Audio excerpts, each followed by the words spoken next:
Missiles streaked through the night sky. Drones swarmed overhead. Sirens wailed from Tel Aviv to the Negev as Israel's vaunted air defenses sprang into action.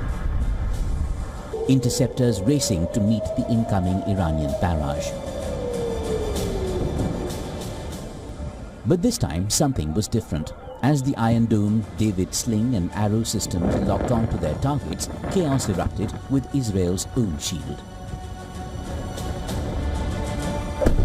Iranian missiles, guided by a new and mysterious tactic, sent Israeli interceptors veering off course. Some even colliding with each other or targeting their own batteries. For 12 days, destruction reigned. Iranian ballistic missiles rained down on Israeli cities and military sites. Tel Aviv, Haifa and Beersheba bore the brunt. Satellite data later revealed that at least 5 Israeli military bases, including a major air base and intelligence center, were struck directly by Iranian missiles. According to reports, Iran's Revolutionary Guard claims it used a new missile guidance system that confused Israel's multi-layered defense network. By manipulating flight patterns and signal transmissions, they reportedly tricked Israeli interceptors into targeting one another, creating gaps for real warheads to slip through. Military analysts believe this marks a new era in electronic warfare where the shield can be turned into a sword.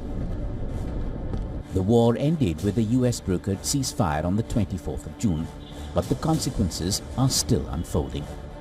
Both sides suffered heavy losses, hundreds were killed, thousands wounded, and critical infrastructure battered. We took a strong hit, but our spirit is strong. Actually, that was the biggest hit, the biggest disaster that the city ever had in nearly 100 years. In one day, we lost 9 of our people, 200 was injured, and more than 2,000, more than 1% of our population are now homeless. They are living at hotels, but we are not looking at yesterday, we're looking at the tomorrow. Israel's aura of invincibility has been shaken, and Iran has been hit but has proven it can adapt and innovate under fire. The world's militaries are now racing to understand and counter this new playbook.